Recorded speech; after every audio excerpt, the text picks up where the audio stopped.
नमस्कार साथियों, आप सभी का मेरे चैनल एमपी एजुकेशन अपडेट्स पर एक बार फिर से बहुत बहुत स्वागत है।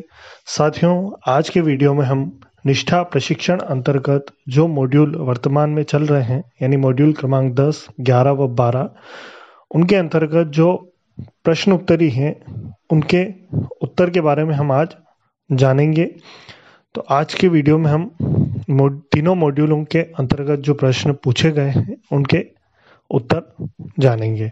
तो चलिए शुरू करते हैं। तो इसके लिए सर्वप्रथम हमारे पास है मॉड्यूल क्रमांक 10। तो मॉड्यूल क्रमांक 10 के अंतर्गत जो प्रश्न उत्तरी हैं वो कुछ इस प्रकार से हैं। तो आपके सामने जो पहला प्रश्न है, राजतंत्रात्मक शासन की प्रणाली में कौन निर्णय लेता है और सरकार चलाता है? तो इसका जो उत्तर है वो आप लिखेंगे राजा या रानी। इस पर क्लिक करेंगे। उसके पश्चात अगला जो प्रश्न है वो है सामाजिक विज्ञान सामाजिक अध्ययन वर्ग में मॉक संसद का संचालन करने का मुख्य कारण क्या है?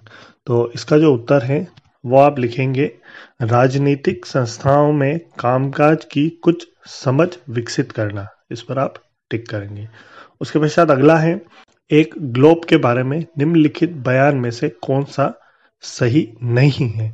तो इसका जो उत्तर है वो आप लिखेंगे दूसरे नंबर पर, ग्लोब महाद्वीपों का सही आकार नहीं दिखाता है। इस पर आप टिक करेंगे। उसके पश्चात अगला है 23.5 डिग्री दक्षिण अक्षांश के रूप में जाना जाता है। तो इसमें कौन सी रेखा जानी जाती है? तो इसमें आप टिक करेंगे। लास्ट में जो दिया है मकर रेखा, उस पर आप टिक करेंगे। उसके पश्चात अगला है निम्नलिखित में से कौन सा कथन सही है? तो इसमें जो कथन सही हैं वो हैं चौथे नंबर पर, अक्षांशों की सभी रेखाएं भूमध्य रेखा से छोटी होती हैं। इस पर आप टिक करेंगे। उसके पश्चात अगला है जिसमें यहाँ पर आपको एक सही जोड़ी के रूप में दिया गया है। तो यह है कि कॉलम ए को कॉलम बी के साथ मैच करें और नीचे दिए गए कोड का उपयोग करके सही उत्तर का चयन करें। तो कॉलम ए और कॉलम बी यहाँ पर दिया गया है। आप देखें यहाँ पर दिया गया है। इसमें आपको कॉलम ए में जो लिखा है उसको कॉलम बी में मिलान करना है, यानी किसका कौन सा उत्तर होगा। तो इसका जो सही उत्तर होगा वो है, सही उत्तर यहाँ पर तीसरे नंबर पर जो दिया गया है, यानी ए कॉलम ए के अंदर जो फर्स्ट है ए, उसका होगा थर्ड, बी का होगा फोर्थ, सी का जो है वो सेकेंड नंबर का और डी का जो है वो फर्स्ट नंबर का आंसर होगा। यानी आपको जो ए कॉलम है उसका जो फर्स्ट है उसको थर्ड से मिलाना है, उसका जो सेकेंड है उसको बी कॉलम के फोर्थ से मिलाना है, इसमें जो थर्ड है उसको सेकेंड से मिलाना है और जो लास्ट है उसको फर्स्ट से मिलाना है। तो इस प्रकार से ये सही जोड़ी आप मिलाएंगे। उसके पश्चात अगला सवाल है साहित्यिक स्रोत हैं। तो इसमें जो उत्तर आप लिखेंगे वो लिखेंगे तीसरे नंबर पर है महाकाव्य, पुराण और स्मृति। इस पर टिक करेंगे। उसके पश्चात है विभिन्न आजीविकाओं के बारे में पढ़ाते समय निम्नलिखित में से कौन सी विधि सबसे उपयुक्त होती है? तो इसका जो उत्तर है तीसरे नंबर पर ड्रा लिखें और चार्ट करें। उसके पश्चात अगला है कौन सी विधि शिक्षार्थियों द्वारा इस सीखने के प्रतिफल की योग्यता को प्राप्त करने के लिए सबसे सटीक होगी? जांच करना कि क्या लोगों के पास जीविका कमाने के समान अवसर है। तो इसका जो आंसर है वो आप लिखेंगे लास्ट वाला, परियोजना आधारित ज्ञान। इस पर आप टिक करेंगे। उसके पश्चात अगला है सामाजिक विज्ञान का पठन पाठन बढ़ावा देता है। तो किसको बढ़ावा देता है? तो इसका आंसर लिखेंगे दूसरे नंबर पर है स्वतंत्रता, विश्वास और विविधता के लिए सम्मान जैसे मानवीय मूल्य। फिर उसके पश्चात है यहाँ पर आ चुका है, देखिए जैसे ये आपने लास्ट क्वेश्चन को आगे बढ़ाया है, यहाँ पर आ गया टोटल क्वेश्चन 10 थे, क्वेश्चन के आंसर दिए आपने 10 और नीचे आपको एक सबमिट का ऑप्शन दिख रहा है, तो आप वहाँ से सबमिट करेंगे। सबमिट करने के पश्चात आपके सामने एक नई स्क्रीन आएगी जहाँ पर लिखा है कि योर स्कोर इज 10 of 10, यानी आपका 10 में से 10 आपके सही हैं। इसके पश्चात आप नेक्स्ट करके अपना अगला जो वीडियो है वो प्ले कर लेंगे। तो इस प्रकार से आपने मॉड्यूल क्रमांक 10 की जो प्रश्न उत्तरी है वो देखी है। इसके पश्चात जो मॉड्यूल क्रमांक 11 है उसके अंतर्गत जो प्रश्न है उनके उत्तर हम जानेंगे। तो मॉड्यूल क्रमांक 11 के अंतर्गत जो पहला प्रश्न है, निम्नलिखित में से कौन सा पढ़ने के समय करने का कार्य है। तो इसका जो उत्तर है वो आप लिखेंगे कक्षा को 4 या 2 के समूह में विभाजित करना और पाठ को बारी बारी से पढ़वाना, शिक्षक बच्चों के समझ के साथ पाठ को डिकोड यानी व्याख्या करने को कहना। उसके पश्चात अगला प्रश्न है, एक पूर्व पठन कार्य का उद्देश्य खाली स्थान है। तो इसका जो उत्तर है वो आप लिखेंगे, दूसरे नंबर पर दिया गया है, पाठ के विचारों के साथ सीखने वाले के पिछले अनुभव और ज्ञान को जोड़ना। इस पर आप टिक करेंगे। उसके पश्चात अगला है, पढ़ना अर्थ गणना है, इस कथन से क्या अभिप्राय है। यानी तो इसका जो अभिप्राय है वो आप लिखेंगे दूसरे नंबर पर जो दिया गया है, पढ़ना पाठ के विचारों को समझना है। उसके पश्चात अगला है, वर्तमान भाषा सीखने के नजरिए से निम्नलिखित में से कौन सा सच है। यानी इसमें आपके सामने 4 ये दिए गए हैं विकल्प नीचे दिए गए हैं, यहाँ पर 4 कुछ बातें लिखी गई हैं, तो इसमें से कौन सी सही है। तो इसका जो आंसर है वो आप लिखेंगे पहला वाला जो यहाँ पर दिया गया है तीसरे नंबर पर, फर्स्ट जो है वो सत्य है। यानी ये जो 4 हैं इनमें से जो पहला वाला है, यानी सुनना, बोलना, पढ़ना, लिखना, ध्यान देना और सोचना एक साथ विकसित होते हैं, ये सही है। इसके पश्चात अगला है, जब बच्चे स्कूल में प्रवेश लेते हैं तो हमें खाली स्थान। तो इसका आंसर आप लिखेंगे, पहला है, मौखिक कर्ण साधनों के माध्यम से भाषा के साथ परिचित कराना है। उसके पश्चात अगला है, निम्नलिखित में से कौन सा कथन सही है। तो यहाँ पर आपके सामने 4 कथन दिए गए हैं। पहला है, मातृभाषा दूसरी भाषा की शिक्षा में हस्तक्षेप करती है। दूसरी भाषा सीखने के मातृभाषा न तो समर्थन करती हैं और न ही हस्तक्षेप करती हैं। तीसरा है, मातृभाषा दूसरी भाषा सीखने के लिए एक संसाधन है। फिर है, मातृभाषा दूसरी भाषा सीखने का समर्थन करती है। तो इसका जो सही आंसर है वो आप लिखेंगे, यहाँ पर दूसरे नंबर दिया गया है, कथन तीसरा और कथन चौथा सही है। उसके पश्चात अगला है, बच्चे मानव सीखता है। तो इसका आंसर लिखेंगे, दूसरे नंबर दिया है, काफी प्रयास के बिना मातृभाषा। ठीक है। उसके बाद अगला है, भाषा सीखने में केंद्रीयता का अर्थ है कि खाली स्थान है। तो इसका जो उत्तर वो लिखेंगे, सभी कोष्टक में विषय वस्तु, सीखना मूल रूप से भाषा सीखना है। उसके पश्चात अगला है, मातृभाषा आधारित बहुभाषिकता क्या है। तो इसका जो उत्तर है वो आप लिखेंगे, सबसे लास्ट वाला, सभी बच्चे अपनी मातृभाषा में स्कूली शिक्षा शुरू करते हैं और कई भाषाओं को जोड़ते हुए आगे बढ़ते हैं। उसके पश्चात अगला है, भाषा सीखने की रणनीति के रूप में बहुभाषिकता का क्या अर्थ है। तो इसका जो उत्तर है वो लिखेंगे दूसरे नंबर पर, कक्षा में शिक्षण अधिगम के लिए बच्चों की भाषा का उपयोग करना। तो इस प्रकार से आपके 10 प्रश्न पूरे हो चुके हैं। यहाँ पर आपके सामने आ गया है टोटल क्वेश्चन 10, क्वेश्चन आंसर यानी आपने 10 के आंसर दिए हैं। अब आप इसे यहाँ पर सबमिट करेंगे। सबमिट करने के पश्चात आपके सामने कुछ इस प्रकार की स्क्रीन आएगी, जहाँ पर आ गया है यूर स्कोर 10 of 10 यानी 10 में से 10 हो गया है। तो आपका ये जो मॉड्यूल है ये पूर्ण हो चुका है और आपके सभी आंसर भी सही हैं। इसके पश्चात आप नेक्स्ट करके अपना अगला वीडियो प्रारंभ कर सकते हैं।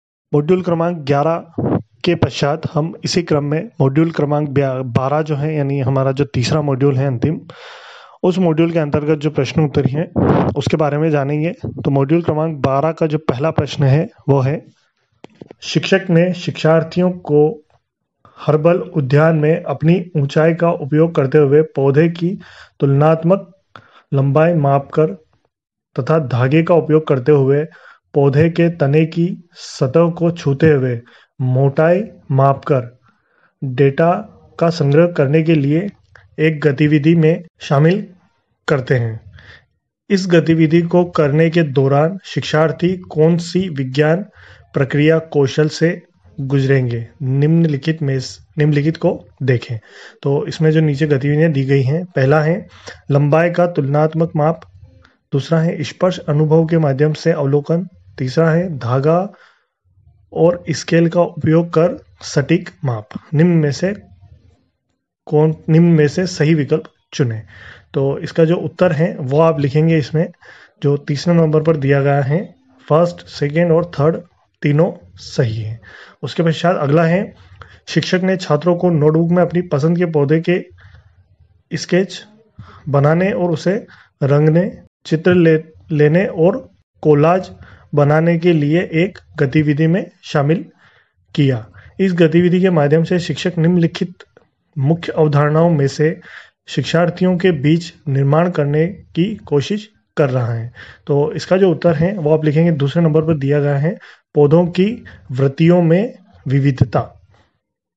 उसके पश्चात अगला प्रश्न है, विभिन्न पौधों की प्रकृतियों के डेटा के संग्रहण के लिए कक्षा 6ठी के छात्रों के साथ एक शिक्षक द्वारा संचालित हर्बल उद्यान में प्रकृति की सैर के दौरान विषय शिक्षक ने निष्कर्ष निकाला कि कुछ शिक्षार्थियों ने गुलाब के पेड़ और सुनहरे सेब को झाड़ी बताया। शिक्षक का उद्देश्य इस प्रकृति भ्रमण गतिविधि के माध्यम से शिक्षार्थियों में निम्नलिखित में से कौन सी दक्षताओं का विकास करना है।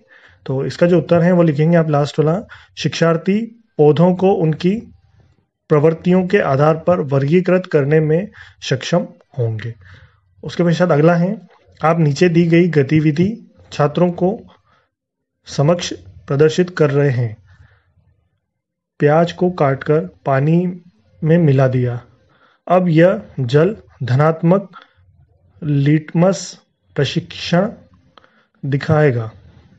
इसके कारण का अध्ययन करते हैं। तो इसका जो उत्तर है वो आप लिखेंगे इसमें, फर्स्ट जो दिया है, अम्ल उस विलयन में बनता है जो नीले लिटमस को लाल कर देता है। इसका पर टिक लगाएंगे। उसके पश्चात अगला है, छात्रों से कहा जाता है कि प्रोटीन से बने विभिन्न रेशों के बारे में जानकारी एकत्र करें। निम्न में से किसके बारे में वे जानकारी एकत्र करेंगे। तो इसका आएगा रेशम। उसके पश्चात अगला है, कक्षा में घोल के बारे में चर्चा करते हुए आप एक विद्यार्थी को पानी में किसी पदार्थ को डालने के लिए आमंत्रित करते हैं। पदार्थ को निश्चित मात्रा को जोड़ने के बाद वह पात्र के नीचे दिखाई देने लगता है। आप छात्रों से कौन से निष्कर्ष की अपेक्षा करते हैं। तो इसका जो उत्तर है वो आप लिखेंगे फर्स्ट वाला, घोल संतृप्त हो जाएगा। इसके पश्चात अगला है, आप छात्रों को यह महसूस करने में मदद करना चाहते हैं कि सभी ध्वनियाँ मनुष्य के लिए श्रव्य नहीं है। आपकी राय में इसकी सबसे प्रभावी कार्यनीति क्या हो सकती है। तो इसका जो उत्तर है वो आप लिखेंगे परियोजना। इस पर आप टिक करेंगे। फिर इसके पश्चात अगला जो प्रश्न है वो है, ध्वनि उत्पन्न करने के विभिन्न तरीकों का परिचय कराने के लिए पड़ोसी कक्षा के एक शिक्षक अपने विद्यार्थियों को किसी भी तरीके से ध्वनि उत्पन्न करने का अवसर देने की योजना बना रहे हैं। लेकिन आप यदि चाहते हैं कि आपके छात्र अशांत हो, आप उस शिक्षक को क्या करने की सलाह देंगे। तो इसका जो उत्तर है वो आप लिखेंगे, विद्यार्थियों को गतिविधि करने के लिए सभी कक्षाओं से दूर खेल के मैदान में ले जाएंगे। उसके पश्चात अगला है, मीरा आपकी कक्षा में एक दृष्टिबाधित छात्रा है। निम्नलिखित में से कौन सा दृष्टिकोण आप उसका समावेश सभी गतिविधियों में सुनिश्चित करने के लिए अपनाएंगे।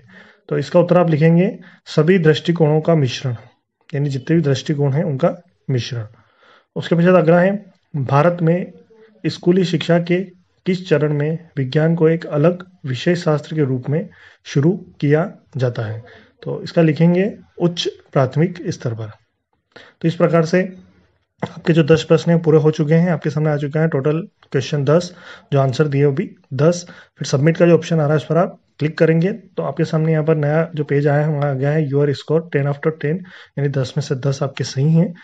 तो इस प्रकार से आपने तीनों मॉड्यूल के जो प्रश्न थे उनके उत्तर जाने हैं। तो इसी प्रकार से आगे भी हम आपको जो मॉड्यूल आएंगे, यानी 14, 15, 16, 17 और 18, उन मॉड्यूलों के उत्तर हम आपको इसी प्रकार से बताते रहेंगे। और भी बहुत सारी जो जानकारियाँ होती हैं, यानी मॉड्यूल 10 के अंतर्गत जो गतिविधि 2 थी, जिसे आपको ब्राउज़र के अंदर जाकर उसे सॉल्व करना था, और गतिविधि 4 जो था उसके बारे में मैंने वीडियो बनाया है, जिसकी लिंक आप इस वीडियो की डिस्क्रिप्शन में देख सकते हैं। तो इसी प्रकार की वीडियो के लिए हमारे चैनल से जुड़े रहिए। आज का वीडियो आपको कैसा लगा हो हमें कमेंट करके ज़रूर बताइए। आपकी कोई समस्या हो तो भी आप हमसे कमेंट करके पूछ सकते हैं। साथ ही वीडियो अच्छा लगा हो तो वीडियो को लाइक करें, कमेंट करें, अपने साथी शिक्षकों को शेयर करें, और साथ ही चैनल को सब्सक्राइब जरूर करें। चैनल को सब्सक्राइब करने के लिए जो रेड कलर में सब्सक्राइब लिखा हो रहता है उस पर क्लिक करेंगे, और पास में जो बेल आइकॉन का सिंबल आपको दिखाई देता है उस पर आप क्लिक करेंगे और उसे ऑल पर सेट कर देंगे, ताकि मेरे द्वारा जो नए वीडियो अपलोड किए जाते हैं उनकी जानकारी आपको मिल पाए। धन्यवाद साथियों।